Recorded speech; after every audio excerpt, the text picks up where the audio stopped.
1971년 심리학자 허버트 사이먼은 정확히 예언했다. 정보의 풍요는 다른 것의 빈곤을 의미한다. 즉, 주의력 결핍이다.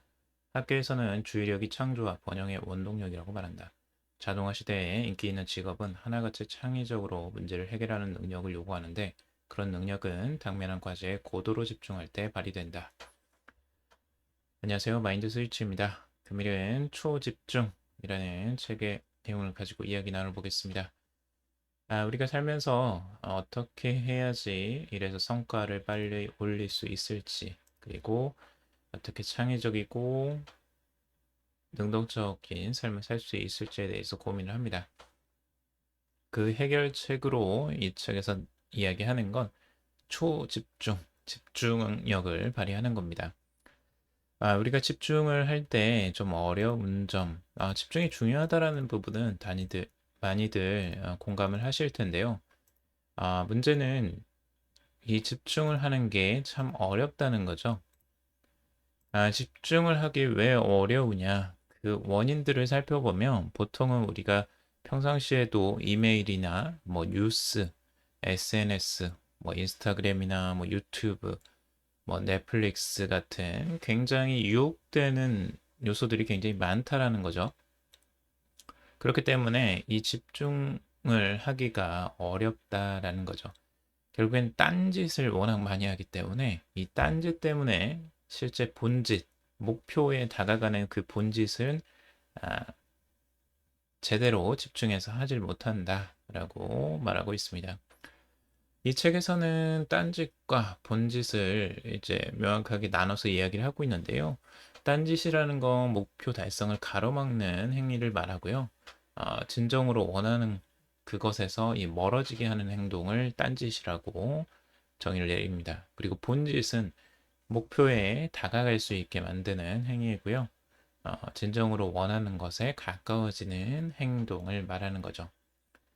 결국에는 본짓은 더 집중해서 하고 딴짓은 줄이는 게 중요한 건데 보통은 이 외부 계기에서 주변에서 오는 신호들이 이제 외부 계기라고 할 수가 있고 이 내부 계기는 이 내면에서 오는 신호로 여기에서 나누고 있습니다. 보통 우리가 근데 외부 계기, 그러니까 외부에서 오는 신호들에 많은 영향들을 받게 되는데요. 여기에 이제 중요한 요소를 이야기하고 있어요. 우리가 어떤 동기적인 요소를 이야기할 때 이 쾌락과 많이 관련을 지었는데 이 쾌락을 쫓는다라는 생각이 결국에는 어떤 딴짓을 하게 만드는 요소라고 생각을 했었는데 이게 오히려 이제 그 다른 좀 반전되는 이야기를 합니다. 이게 갈망의 고통에서 해방되고자 하는 욕구가 결국엔 우리를 그 행위하게 만든다라는 거죠. 그래서 고대 그리스 철학자인 에피쿠로스가 이런 말을 했는데요. 우리가 말하는 쾌락은 육신의 고통과 영혼의 고뇌가 없는 상태다. 쉽게 말해서 이 불편을 해소하고 싶은 욕구가 모든 행동의 근본 원인이고 나머지는 이 근접 원인에 불과하다라는 거죠. 그러니까 모든 행동의 근본 원인은 결국에는 내가 불편을 해소하고 싶은 욕구, 어떤 고통에서 벗어나고 싶은 욕구가 더 근본적이라고 이야기를 하고 있습니다. 그래서 딴짓의 결국엔 근본의 원인은 그 이 불편함, 어떤 고통스러움, 이것에서 벗어나고 싶은 거예요. 이것들이 결국에 딴짓을 하게 만든다는 거죠. 근데 잘 생각해 보면 맞는 것 같아요. 우리가 뭐 유튜브를 갑자기 보고 SNS를 보고 하는 이유들은 어떤 불편함을 회피하고 싶은 마음이 큰 거죠. 그러니까 지금 내가 뭐 일을 해야 되는데 일하는 게 굉장히 불편한 거예요. 이 자체가 뭐 귀찮기도 하고 불편한 마음이 들고 그런 불편함을 뭔가 회피하려고 하는데 회피할 수 있는 하나의 좋은 대안이 이제 그런 것들인 거죠. 뭐 SNS, 아니면 유튜브, 아니면 뭐 넷플릭스 이런 것들을 했을 때에는 그 불편함에서 이제 도망을 갈 수가 있는 거죠. 도피를 하기 위한 용도로서 그런 딴짓들을 계속 하고 있고 그 딴짓들은 이제 뭐 중독성이 있기도 하고 중독성이 없는 부분도 있긴 하지만 대부분은 그렇게 해서 딴짓을 하게 만든다라는 거죠. 딴짓을 결국에는 안 하기 위해서는 이 고통을 어떻게 관리하느냐가 그래서 관건이라고 이야기를 하고 있습니다. 이 고통 관리가 이제 중요한 건데요. 우리가 보통은 만족감이 오래가지 못하게 하는 이 심리적 요인이 있다고 해요. 그게 총 네 가지인데요. 첫 번째가 권태, 두 번째가 이 부정편향, 그러니까 부정적인 사건이 이 중립적인 거나 긍정적인 사건보다 더 관심을 가지게 만드는 이 효과 현상들이 있다라는 거죠. 그래서 부정편향이 크고요. 그리고 세 번째는 반추. 그러니까 나쁜 경험을 자꾸 곱씹는 거예요. 이것도 많이들 하죠. 저도 많이 했던 것 같아요. 그래서 굉장히 이제 괴로워했던 게 이게 예전에 나쁜 경험, 그러니까 안 좋았던 경험을 계속 떠올리면서 고통을 스스로 자초하는 거죠. 그리고 네 번째는 이제 쾌락 적용. 무슨 일이 생기건 이제 금세 만족감이 원점으로 돌아가는 현상이에요. 그러니까 쾌락에 적응을 해버린 거죠. 이게 결국에는 이제 행복하고도 연관성이 있는데 결국에는 이제 쾌락이라는 건 계속 유지되지는 않는다는 거죠. 근데 이것이 있기 때문에 어찌 보면 인간이 어, 그 새로운 쾌락을 위해서 또 다시 움직이게 만드는 원동력이 되기도 합니다. 그래서 이런 부분을 우리가 이제 만족을 못하는 심리적 요인 네 가지라고 볼 수가 있고 이걸 보면서 우리가 어떻게 해야지 이 부분을 관리할 수 있을까를 생각해 볼 수 있겠죠.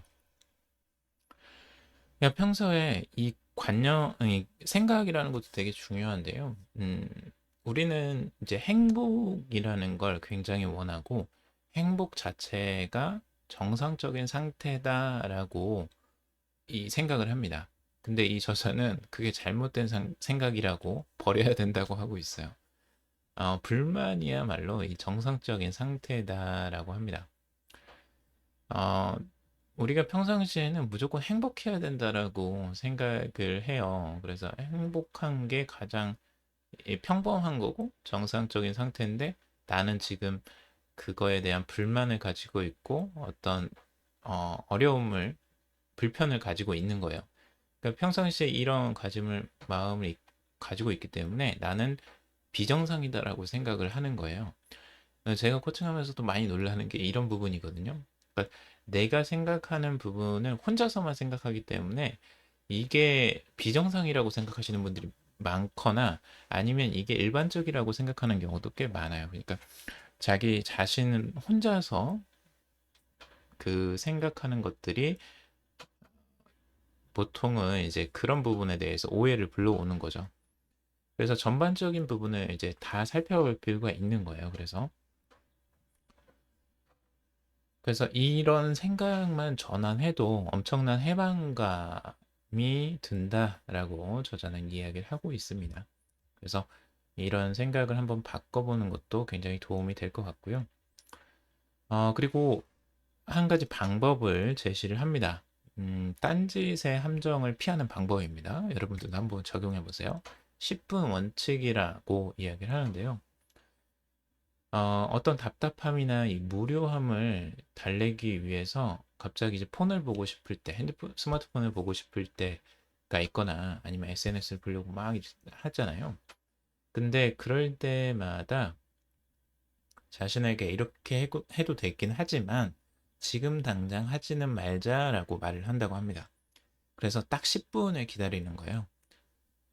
갑자기 글을 쓰다가도 이제 검색을 하고 싶거나 뭔가 딴짓을 하고 싶어질 때 그때에 잠깐 멈추는 거예요. 그래서 10분간 한번 멈추고 이 충동을 타는 거, 그러니까 심리적 충동이죠. 그러니까 내가 무언가를 하고 싶어 하는 그런 욕구들, 내가 불편함을 지금 피하려고 하는구나. 요걸 알아차리는 거예요. 그래서 그 충동이 강하게 일어났을 때 그 밀어내거나 이제 행동으로 옮기는 게 아니고 그 느낌을 그냥 파도 타듯이 충동을 그냥 느끼면서 그 가라앉을 때까지 유지를 시켜보는 거죠.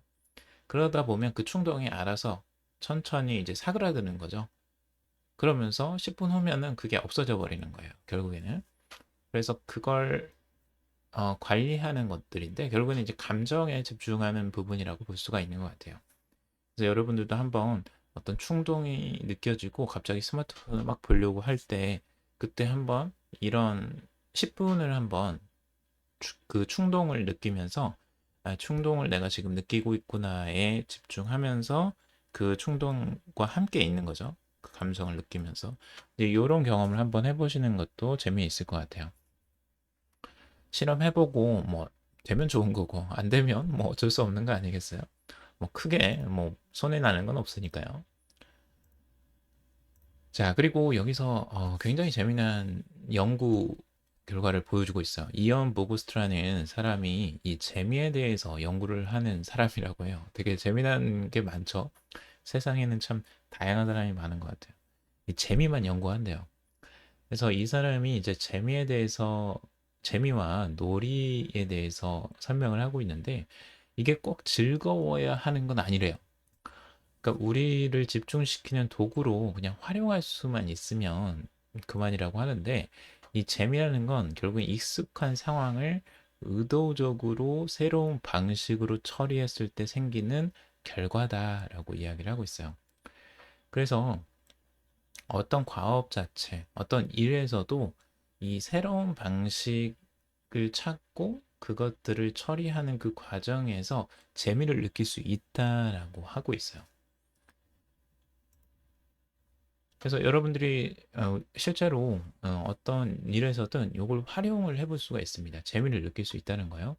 예를 들어서 커피를 내리는 바리스타가 있어요. 근데 이 사람은 계속 커피의 이제 미묘한 맛의 차이와 그리고 어떻게 하면 이 부분을 조금 더 개선할 수 있을까? 이 디테일에 굉장히 신경을 쓰는 거예요. 그래서 커피의 종류에 따라서 어떻게 맛이 변하는지, 커피를 좋아하는 사람들이 이러잖아요. 그러니까 그런 원산지에 따라서 그 미묘한 맛의 차이에 되게 집중하고 그것들을 어떻게 변화시킬 수 있을지 계속 연구하는 이런 과정을 굉장히 즐기거든요.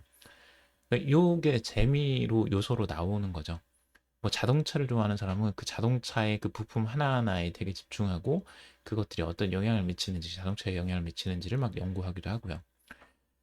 그리고 이제 책을 쓰시는 분 같은 경우, 이제 집필이나 글을 쓰는 사람들도 이 책에서 이 글을 어떻게 쓰느냐에 대한 집중인 거예요. 그러면 이제 그 호기심 있게 계속 이걸 바라보는 것들인데 내가 이 부분을 어떻게 하면 조금 더 개선을 할 수 있을까? 아니면 이 부분에 대한 어떤 호기심? 이런 것들을 계속 글에 녹여 써 보는 거죠. 그러니까 이런 것들을 했을 때 사람들은 그 안에서 재미를 찾을 수 있다라는 거예요. 그래서 그 일 자체가 뭔가 즐거움을 주는 게 아니더라도 내가 어떻게 호기심을 갖고 파고드느냐에 따라서 색다른 재미를 그 안에서 느낄 수 있다라고 볼 수 있는 거죠. 우리가 생활의 달인들이 많이 있잖아요. 근데 생활의 달인들 보시면 그분들은 진짜 속도가 엄청나게 막 빠르잖아요. 막 굉장히 능수능란하고 막 보지도 않고 막 하고. 뭐 그렇게 할 수 있었던 이유는 결국에는 그 과업, 그러니까 굉장히 단순한 일들을 하시는 경우가 많잖아요. 그 생활의 달인 같은 경우는 막 요리를 계속 한다던가 아니면 어떤 공장에서 노동을 하시는 분들도 많이 나오시는데 어찌 보면 그게 되게 지루하고 재미없는 일이라고 볼 수도 있지만 그분들 같은 경우는 그 단순한 업무들 안에서 색다름을 찾는 거죠. 그래서 어떻게 하면 내가 이걸 조금 더 빨리 할 수 있을까? 어떻게 하면 조금 더 빨리 포장을 할 수 있을까? 이 기술들을 서로 이제 찾는 거예요. 그래서 그런 부분에서 재미를 찾는 거죠. 그럼으로써 이제 뭐 달인이 되시는 과정으로 나아가는 거라고 볼 수가 있겠죠. 그래서 우리가 하는 일들에서도 이런 부분을 찾는 것이 굉장히 도움이 많이 되겠다라는 생각을 했습니다. 그래서 여러분들도 한번 초집중을 할 수 있는 방법으로 이 부분, 일에서의 재미를 한번 찾아보는 경험을 해보시면 좋을 것 같아요. 저도 이 부분을 책을 읽으면서 한번 내 일에서도 한번 적용을 해보자 하면서 계속 찾고 있거든요. 그래서 이런 부분들이 뭔가 색다른 재미를 좀 주는 것 같습니다. 자, 오늘은 여기까지 정리를 해봤고요. 여러분들 도움이 되셨길 바랍니다. 도움이 되셨다면 좋아요, 구독, 댓글 달아주시면 감사하겠습니다. 다음에 더 좋은 내용 가지고 찾아뵙겠습니다. 여러분들은 무조건 사랑받는 존재입니다. 감사합니다.